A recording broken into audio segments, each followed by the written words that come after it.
ہے بنانے کا طریقہ، ہے تیار کرنے کے عمل میں کی جانے والی احتیاطیں، اور ہے کس وقت، کس ٹائم اور کس موسم میں بنانا چاہیے، اس کے متعلق مکمل تفصیل آپ کے ساتھ شیئر کرتا ہوں۔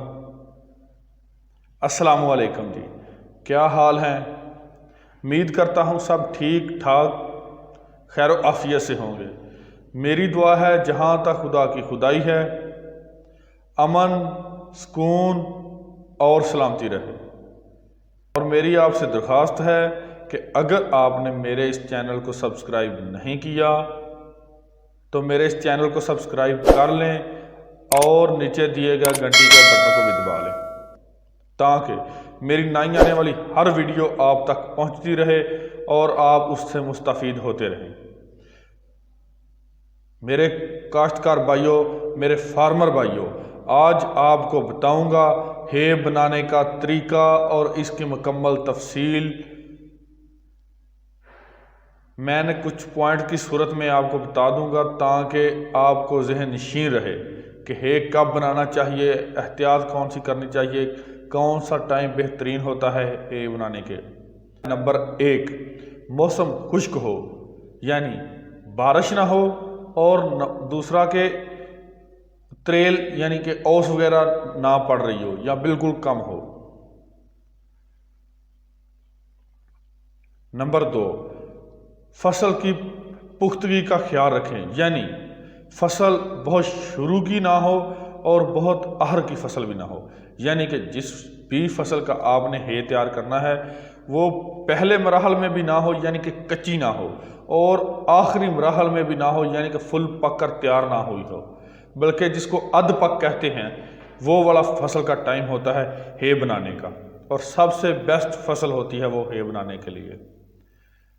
نمبر 3، اگر تو آپ نے لوسن اور برسیم کا ہے بنانا ہے تو لوسن اور برسیم کی کٹائی اس وقت کریں جب چارے میں پھول نکلنے کا عمل شروع ہو، یعنی کہ سمجھ لیں کہ ابتدائی مراحل میں ہو 10% یا 10% جو ہے چارے پر پھول نکل آئے ہوں۔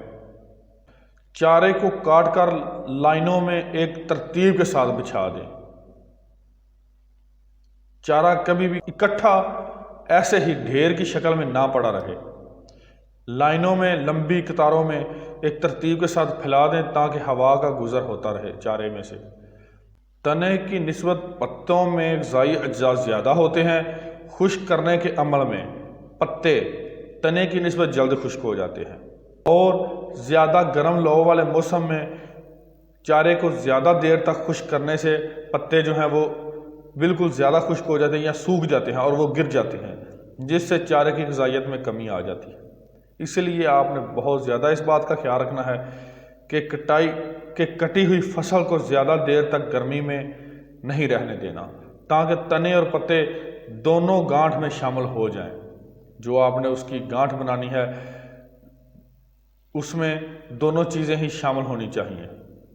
اس کے علاوہ کٹائی والے کھیت میں نمی زیادہ ہونے کی صورت میں صاف اور خشک پلاٹ میں چارہ پھیلا دیں، یعنی کہ اگر آپ برسیم یا لوسن کاٹ رہے ہیں تو جب آپ اس کی کٹائی کرتے ہیں تو اگر تو اس میں نمی زیادہ ہے یعنی کہ نیچے سے زمین بھی وتر میں ہے تو آپ نے کٹائی کر دی ہے، نیچے سے بھی زمین بالکل خشک نہیں، تو پھر آپ کوشش کریں کہ چارہ وہاں سے اٹھا کر کسی دوسری جگہ پر جو ہے وہ وہاں پر بکھیر دیں تاکہ چارہ اچھی طرح خشک اور جلدی خشک ہو جائے۔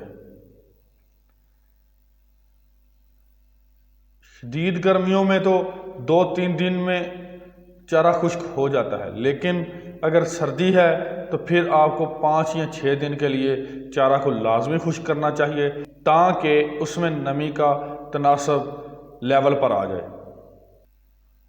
اس کے علاوہ فصل کو خشک کرنے کا عمل جتنی جلدی اور احتیاط سے مکمل ہوگا اتنا ہی نقصان کا اندیشہ کم ہوگا۔ تو بہتر یہ ہے کہ آپ ہے بناتے ہوئے بہت ہی زیادہ احتیاط برتیں اور بہت زیادہ احتیاط سے کام لیں۔ جو میں نے احتیاطی تدابیر بتائی ہیں ان پر عمل کریں، ان کو مد نظر رکھتے ہوئے ہے تیار کریں اپنا، تو انشاءاللہ بہت ہی اچھا اور اعلیٰ کوالٹی کا ہے تیار ہوگا۔ تیار ہے میں نمی کا تناسب 10 سے 12% تک لازمی ہونا چاہیے۔ چارہ بالکل خشک نہیں ہونا چاہیے، جس طرح بالکل سوکھ گیا ہے، کڑک گیا ہے، اس طرح نہیں ہونا چاہیے، بلکہ نمی کی ایک مناسب مقدار چارے میں موجود ہونی چاہیے۔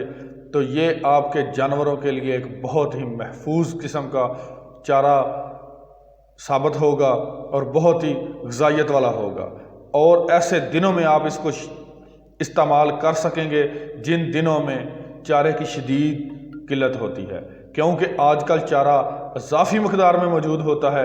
تو جب چارے کی کمی ہوگی تو ان دنوں میں آپ اس چارے کو استعمال کر سکیں گے۔